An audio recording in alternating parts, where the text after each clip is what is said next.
Welcome back to Legends May Live, where we explore the mysterious, the unexplained, and the downright eerie. I'm Drew, and today we're going to take you to the heart of Liverpool, a place of bustling commerce by day and eerie whispers of the past by night.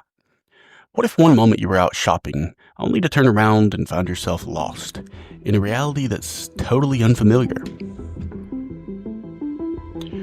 Well, that's exactly what happened to Frank.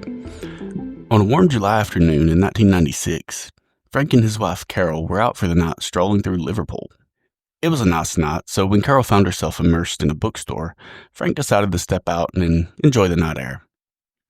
As a police officer, it really wasn't too common for him to get to enjoy a stroll without it being work-related, but tonight he was off duty and he could relax. As Frank ended his short walk, he began to make his way back, just taking in the air and the sounds of fun and conversation around him as he approached the bookstore. But as he got closer, something changed. A silence, unlike anything he'd ever experienced, settled around him. It was like the world had stopped.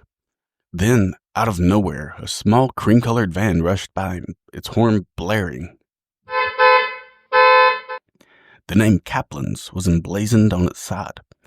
It was really strange because Frank had never seen such an outdated vehicle still in use, much less one in such good condition. And then as he looked up, he noticed something even more shocking.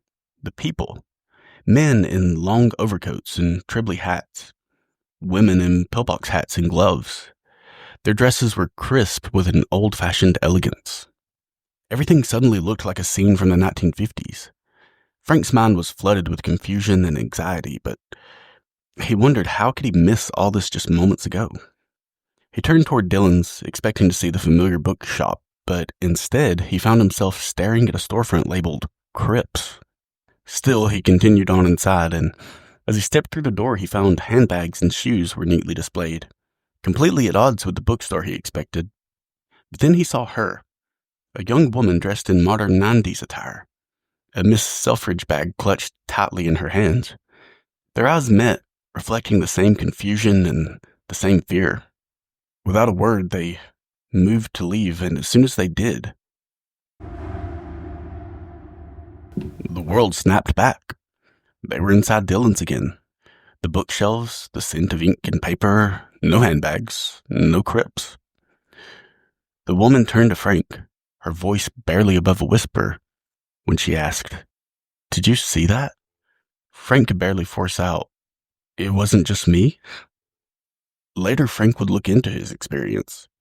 Cripps had indeed been a store in that exact location, but decades ago. And Kaplan's, a real business from the mid-20th century. Had he walked through a tear in time? Or had time momentarily folded, giving him a glimpse of another era? Next, there's Imogen. She'd always been a rational woman.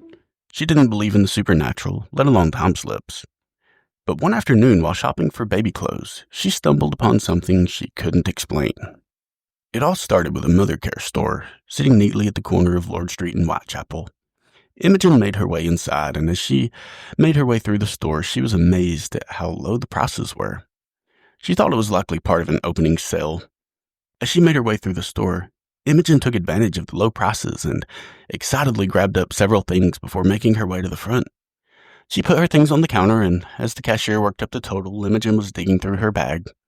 She finally pulled out her credit card, and as the cashier gave her the total, Imogen went to swipe her card. But there was nowhere to swipe it, so she asked the cashier. But the cashier hesitated. She seemed to be very confused and concerned, so she excused herself briefly before disappearing to the back room. When she came back, her face was pale and confused. She looked at Imogen, saying, "Sorry, ma'am, we don't take credit cards." Imogen frowned. What kind of store in the 90s didn't accept credit cards? She checked her bag, but she didn't have any cash, so without cash on her, she left empty-handed. That evening, she told her mother about the odd experience. She expected a casual response, maybe mutual shock that they didn't take cards, but instead, her mother's face darkened. She said, "Mothercare? That store closed down years ago. There's a bank there now." Thinking her mother had to be mistaken, Imogen returned the next day, this time with cash. But the store was gone. In its place, in fact, did stand a bank. She had shopped at a store that no longer existed. Had she unknowingly stepped into the past? Our last tale comes from the Central Station. The stairway at Liverpool's Central Station was always crowded, passengers weaving past each other in hurried strides. A man named Rob was hurriedly making his way down when he saw her. A woman, poised, elegant, her coat buttoned just so, her hat sitting at a perfect angle. Her style was just this perfect whisper from the past. But it wasn't just the way she dressed that caught his attention. It was her face. Her presence itself was enough to stop him in his tracks in pure disbelief. The reason? It was his grandmother. The grandmother who had been dead for years. His pulse quickened as he pushed through the crowd calling out, but she didn't stop. She didn't turn. It was like she didn't hear him at all. She simply continued up the stairs before turning left toward the exit. Rob finally reached the top, but she was gone. Vanished as if she had never been there at all. Had he seen a ghost? Or had he, if only for a moment, stepped into a time where she still lived?